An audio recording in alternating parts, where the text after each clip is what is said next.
Hello everyone, mentor 365 YouTube channel पे आप सभी का स्वागत है। मैं सौरभ यादव आज डिटेल से डिस्कस करूंगा DT प्लस बी के बारे में।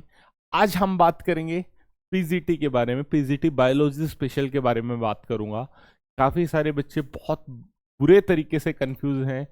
एलिमेंट्री की बुक्स पढ़ें, प्रदीप की बुक पढ़ें, बॉटनी पे ज़्यादा फोकस करें, जूलॉजी पे करें। 11th-12th की बुक होगी, उसके बाद ग्रेजुएशन की भी बुक है, नेट के नोट्स हैं, IIT जैम्स की बुक है, 10th तक का सिलेबस है। कहाँ क्या क्या क्या करे, क्या छोड़े, समझ ही नहीं आ रहा है। वैकेंसी पहले ही 10-15 है, पता नहीं दूसरा क्या पढ़ के चला जाएगा पेपर में, मैं रह जाऊंगा।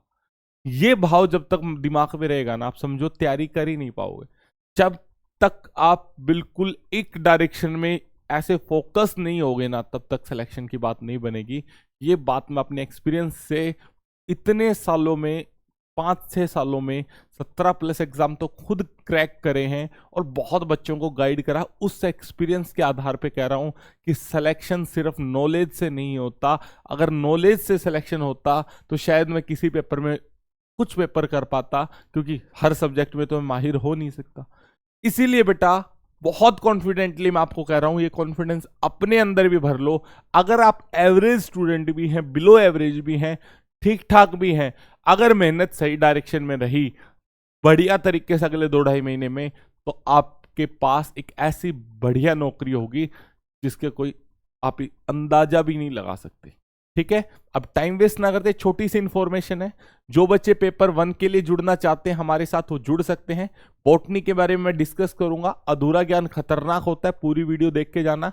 तो देखो, जो बच्चे जुड़ना चाहते हैं, पेपर 1 की टेंशन बिल्कुल खत्म कर देंगे। 27 तारीख से जस्ट अभी बैच स्टार्ट हुआ है, एक बार जुड़ो। इतनी कम फीस में कोई नहीं पढ़ा रहा टीचर एग्जाम्स के लिए। ठीक है, तो पीजीटी बायोलॉजी की मैं बात कर लेता हूं। देखो, सबसे पहले क्या है, आपके 2 सेक्शन में बना देता हूं। 12th तक का सेक्शन, 11th एंड 12th का, एंड उसके बाद ग्रेजुएशन का। अब देखो, ऐसा तो है नहीं हम 2.5 महीने में सब कुछ पढ़ लेंगे।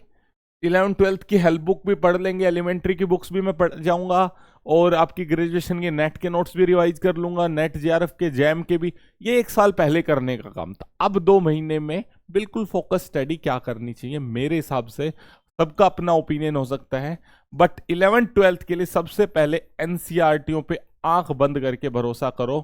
प्लस यूथ पब्लिकेशन की बुक आती है, इसको लेके डाउट हो सकता है तो टेलीग्राम मेंटर 365 ज्वाइन कर लेना, वहां मैं शेयर कर दूंगा कौन सी यूथ पब्लिकेशन की मैं बुक की बात कर रहा था। ठीक है, यूथ पब्लिकेशन की बुक, प्लस अपने DSSB के पीजीटी बायोलॉजी के नोट्स उठा, सॉरी प्रीवियस ईयर उठा लो, PYQ क्वेश्चन उठा लो। ये 3 चीज आपको आधार बनाएंगी, 60-70% सिलेबस आपका कवर करेंगे। समझ में आ गई? ग्रेजुएशन के लिए दोनों में से कोई एक चीज कर सकते हो, या तो आपके पास IIT जैम की कोई अच्छी सी बुक हो, एंट्रेंस की आपने तैयारी करी हो, या फिर आपके पास नेट की कोई बुक हो, कोई नोट्स पढ़े हो, तो वहां से आप कर सकते हो। इन पे फोकस अभी कम करना है, पहले NCERT करनी है, फिर इस यूथ पब्लिकेशन की बुक पे फोकस करना है, और इससे रिवर्स लर्निंग करनी है। रिवर्स यूथ पब्लिकेशन पीजीटी के नाम से आएगी,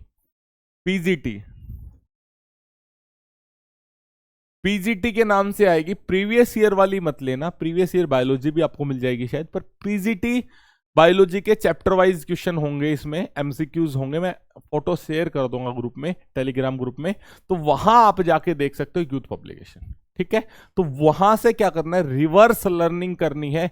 रिवर्स लर्निंग का मतलब क्या होता है कि पहले क्वेश्चन को देखा बुक में, बुक से नहीं आ रहा तो ओपन बुक जैसे एग्जाम नहीं होता, आपको गूगल की हेल्प से उसको सोल्व करने की कोशिश करनी है। लास्ट ही लास्ट ना आए तब आंसर देखना है, ऐसा नहीं क्वेश्चन देखा आंसर, क्वेश्चन देखा आंसर, वो 15 दिन पहले का काम होता है। अभी आपको ओपन बुक लर्निंग करनी है, इस बुक के साथ, यूथ पब्लिकेशन की बुक के साथ। इस बुक के साथ ओपन लर्निंग करने के बाद आपको पता चलेगा कि आप कितने पानी में है, कितनी मेहनत और करनी है। साथ साथ ये DSSB के प्रीवियस ईयर क्वेश्चन खोल के जरूर रख लेना, और मैं तो ये कहता हूं 4-5 पेपर का प्रिंट आउट ले लो, और उन पे हर क्वेश्चन पे लिखो बैठ के। 11th-12th के टॉपिक की लिस्ट अपने सामने लिख के बैठ जाओ कि ये 10th-11th की इस टॉपिक से, ये 12th के इस टॉपिक से, ये सॉलिड स्टेट से क्वेश्चन है, ये सॉरी बायोलॉजी जूलॉजी में आपका बॉटनी से है, या केमिस्ट्री वाले बच्चों के लिए जो सॉलिड स्टेट होती है, तो यहां पे आपको बिल्कुल प्रॉपर पता होना चाहिए कि जूलॉजी के किस सेक्शन से कहां से क्या पूछा जा रहा है। समझ में आ गई? बेसिक एग्जाम क्लियर करने का डीएसएसबी का तरीका बिल्कुल सेम है, इसीलिए बहुत आसानी से आप इसको क्रैक कर सकते हैं। नंबर ऑफ पोस्ट की तरफ ध्यान मत दो। अगर आपने 4 पेपर को ऐसे सेग्रीगेट कर लिया कि क्वेश्चन कहां से हैं, 11th-12th लेवल के हैं या ग्रेजुएशन लेवल के हैं, अगर 11th-12th के हैं तो किस टॉपिक से हैं, ग्रेजुएशन के हैं तो किस टॉपिक से, आपके दिमाग में बिल्कुल पिक्चर क्लियर हो जाएगी 2 दिन के अंदर अंदर कि आपको अब करना क्या है, पेपर 2 में करना क्या है। बाकी गाइडेंस बैच में भी मैं पेपर 2 के बारे में काफी सारी स्ट्रेटेजीज, काफी सारी चीजें बताऊंगा, चाहे वो पीजीटी हो, चाहे वो टीजीटी मैथ, साइंस, एसएसटी, कुछ भी हो, काफी सारी चीजें डिस्कस करेंगे। तो आप आ सकते हैं हमारे साथ अगर आपको गाइडेंस में तैयारी करनी है तो मोस्ट वेलकम है आपका मेंटर 365 एप्लीकेशन पे। जबरदस्त रिव्यू है, पहले रिव्यू पढ़ें, सारी चीजें देखें, फिर आप बताना। जुड़े रहे मेंटर 365 परिवार के साथ।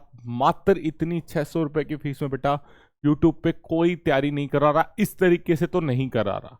ठीक है, thank you, bye bye, take care, ज्यादा से ज्यादा शेयर करें, थैंक यू।